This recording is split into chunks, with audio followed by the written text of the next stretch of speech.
Are we at the hotel? No, we're going to Flame Central. That's a good question. Are we not going? Are we at the club? Yeah. Who swindled that shit? Who swindled us going straight to the club?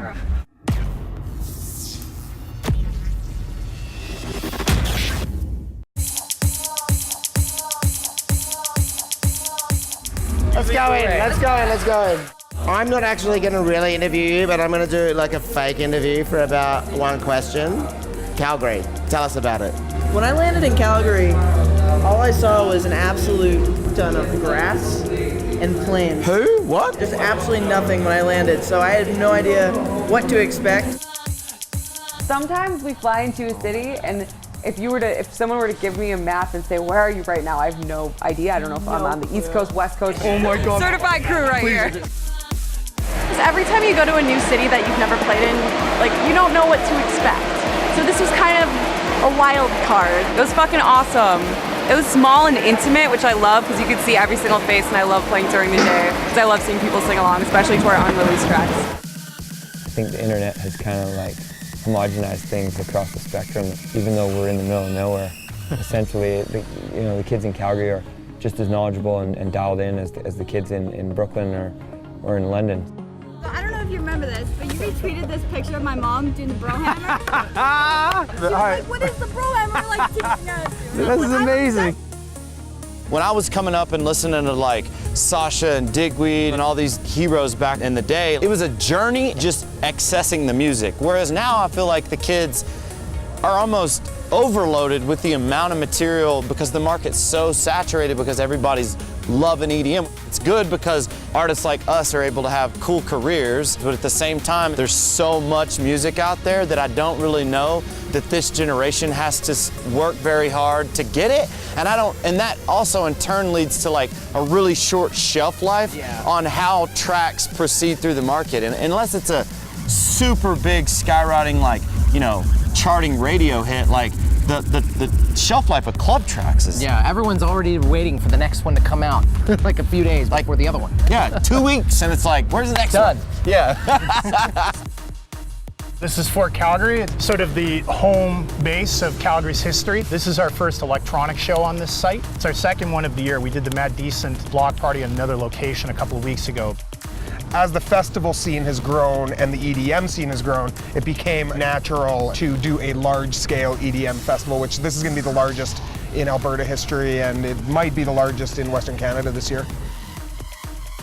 We were tossing around ideas of a name. Obviously, with Tiesto as our headliner, he has the track Chasing Summers, and it speaks a lot to the mindset of people in Alberta, where winters are very long, summers are notoriously short.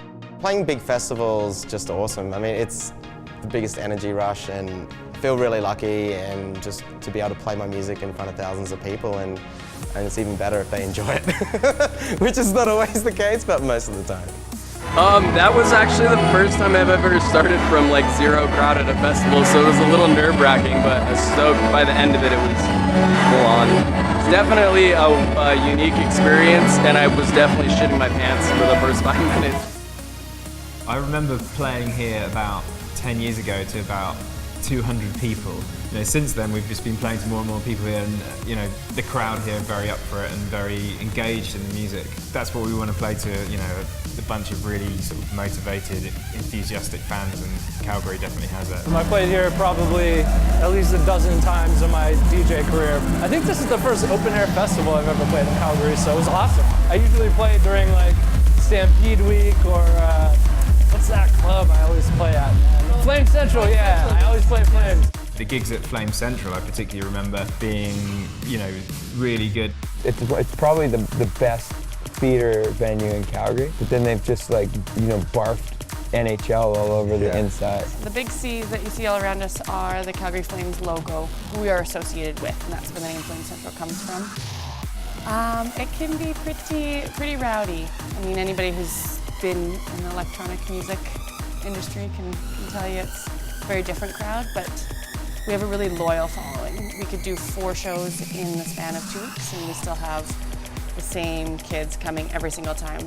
Well, Hi-Fi's been around since 2005. We started it kind of out of necessity because we were running nights in the city and we wanted a home for all the shows we wanted to do. That's what we've always tried to do at Hi-Fi is like book acts and shows that we love that would never come here in the past. It's not a good recipe for making money, but it's a good recipe for like creating a scene. As far as the growth of the scene in Calgary from the advent of the rave scene in the 90s, it was at like little community halls. You know, it wasn't in the clubs. It was fully underground, and then The rave bylaw, I don't know really what caused it. Like, there wasn't a bunch of deaths or anything. It was basically people were just partying really Paranoia. hard. Yeah, it was basically paranoia. I sat on the city committee back then, and this is probably 2001. You know, we worked as much as we could to, you know, guide them in the right direction, but it killed the racing. And so all these events moved into the clubs and became 18 plus. There still isn't all ages dance music events. You just can't do it. No, check out the bylaw.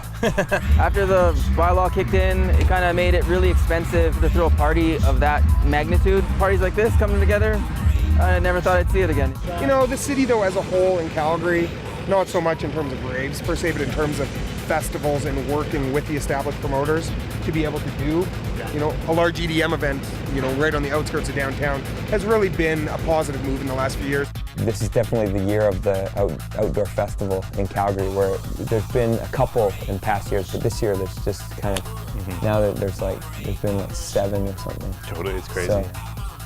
So this is another thing that should get mentioned is Sled Island Fest, which is kind of similar style to South by Southwest.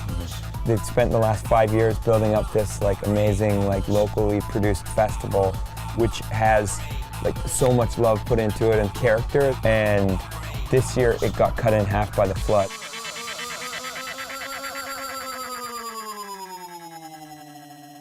Nature is still in charge, and it likes to remind us every now and then of that fact.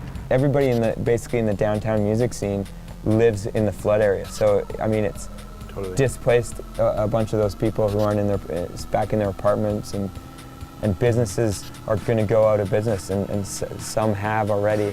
It really did bring everyone together though. I mean, everyone pitched in, the amount of volunteers that showed up. Calgary's always been known as a community that comes together in times of need. When the Olympics were here in 1988, you know, it was a hugely volunteer-run event.